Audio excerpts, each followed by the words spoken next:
I have some breaking news hot off the presses for you because Dodge has just released official pricing for their upcoming 2024 Dodge Charger Daytona electric coupe and sedan.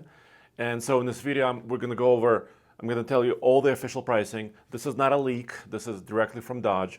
And also timing, when you should be able to see these particular cars. Well, four-door is coming a little bit later. And of course, the two-door hatch Sportback, because these are actual, very quite unique vehicles. I'm also going to show you how they compare to some of the competition. And these are some of the images that they published. We actually went to Detroit, Roman and I, several months ago, and we saw these prototypes in person. But now we're talking about production vehicles and also production pricing. So let me go to this announcement. And you may have heard this number before. Starting price of $59,595 before 1995 destination charge. So we're talking about $61,500 for the base Charger Daytona. Now, this is a dual motor, all electric sedan, but this chassis also will be gasoline powered as well. They're going to use their straight six Hurricane engines, the standard Hurricane and the high output Hurricane. But those ICE engines, those internal combustion engines, are coming in about a year, so not right away. What we're going to get this year is this electric model. So $61,500, that's a lot of money, but you're getting two motors and you're getting 495 horsepower. Here's a story at TFLcar.com. Our managing editor, Zach, has already published all the news right there. So if you want the latest, this is where you go, TFLcar.com for car news.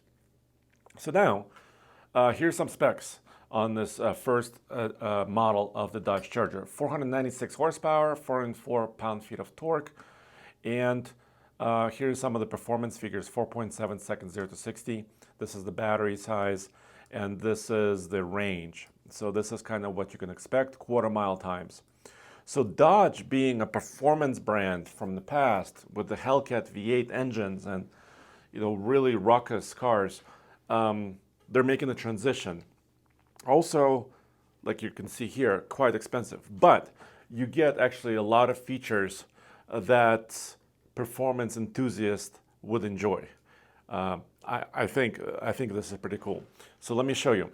Drive modes, different track, drag racing, and custom modes. Now, donut mode is going to be one of them. So it basically enables the vehicle to spin with the rear wheels only. So it basically disengages the front motor. So you can do some fun and smoky donuts. Drift mode, similar, but you still probably have all-wheel drive capability, but you can kind of select different slip angles. So you can actually kind of practice and perfect this, of course, in a perfectly legal way at a closed course. You could practice this and get really quite good at this. Line lock, burning rear tires, basically cleaning them before launch event at the drag strip. Launch control, best launch. Race prep. So there's different race preps. So for drag racing, the battery will be heated up a little bit more because for drag racing, you need that power for only about, 12 or 13 seconds, right? Depending on your quarter-mile time. For track use, let's say you're lapping a track, it's going to be a different race prep. So Dodge is really kind of laser focused here on different modes for different use cases, and they're allowing you to have some fun. So if you want to do a donut, if you want to do a little bit of drifting at a racetrack, if you want to go to a drag strip, all those things are individually set up in the car. And here's some of the images so you can see the interior. And now we also will have some pricing on all the options, including the panoramic sunroof. Here you can see the rear hatch, basically. It opens with the glass. So you have actually quite a lot of usable space. You have a small frunk, and you have, of course, a wing here in the front for the air. So it doesn't really look like an electric car. Let me know what you think. But it doesn't have that electric car look, because if you look at some of the other electric cars, for example, Tesla Model 3 Performance, it looks very sleek and a little bit futuristic maybe, but it also looks efficient.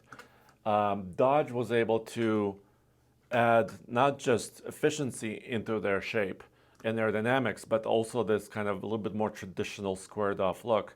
And I think I actually want to see other colors. I don't like the silver color that they're showing here, but I think overall design wise, they're keeping it a little bit more old school, a little bit more squared off, and they will have gasoline versions of this car as well.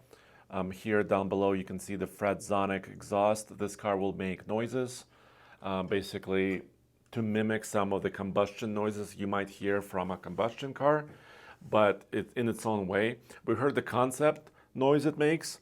Roman and I were in Chicago. We heard the concept, but we still haven't heard the production version. And we've heard that they're changing it and adjusting it depending on different modes, different driving styles. So it'll be interesting to see. We haven't driven one yet. Actually, no journalist has driven one yet. Here you could see another picture of it. All right, let's go back really quick and look at some of the optional equipment. Here's the interior. Lots of gauges, lots of ways to monitor the temperatures and your performance. Now there will be also a scat pack with 670 horsepower for $75,185. These are, once again, pretty high prices, but this is now we're getting into higher performance with 3.3 seconds 0 to 60s. So, oh, and I wish there were all this color. So the four-door version is coming in the first half of 2025, so not right away. The gasoline versions will come later in the second half of 2025. Now, for some options, let me give you a little bit of a different view.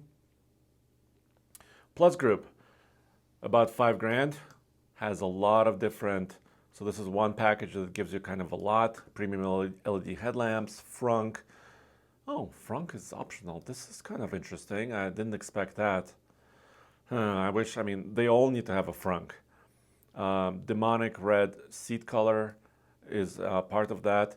Now, blacktop, dark exterior gauges, different wheels, sun and sound, so full glass roof, that's about $2,500. An 18-speaker audio system. Carbon and suede, that's a different package for about $3,000. And 3-season tires. So these Eagle F1 Supercar 3 front and rear tires, and they're staggered size too. So this car is really performance minded. But it is pricey. Like, for example, another vehicle that comes to mind, we recently had an i4, 2024 BMW i4 in the office for testing. And their highest performance model, the i4 M50, with 536 horsepower and about 3.70 to 60, starts at $70,700.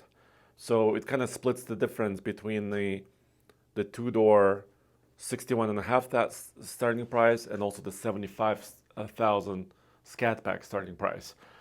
This is also a pretty fun vehicle, and it has 4 doors, and it has a lot of BMW goodness as far as driving characteristics built into it. The Tesla Model 3 is kind of, I think you have to compare every 4-door or 2-door sedan to the Model 3. This one starts at 56 or almost 57,000 in this optional red color. If you remove the red color, it could be even a little bit cheaper by about $2,000. So this is hard to beat. But I mean, you have to consider, are you a Tesla brand person, or do you want to be more associated with Dodge? They're both American companies. Both of them are eligible, or at least the new Dodge Charger is eligible for tax incentives, at least right now, the way it's set up right now. So you got to decide, which way you can go or you want to go. Base versions of the BMW i4 starts at about 52,000 plus destination. So there are, of course, a lot of different choices. You can look at Hyundai Ioniq 6 and those vehicles. But this is official. So, yes, what do you think? Too much? Is this the right decision for Dodge. This is their first electric vehicle. There will be more. They also have this duality to it, kind of like the BMW i5, where you could have gasoline-powered versions or electric-powered versions, and maybe even something in between. This is what Dodge is doing. So let me know in the comments below what you think. But this is latest breaking news. You can see all the pricing. So yeah, if you load it up with options, you're looking at like potentially close to $80,000 for some of these models. And that's equivalent to the latest, some of the most recent Hellcats. Of course, Hellcat has a whole different sound to it. So we'll still have to wait and see what these cars actually sound like. Is it natural? Is it fun? Is it cool? So stay tuned for that. I'll see you next time really soon at oldtfl.com. Thank you very much. I'll see you next time.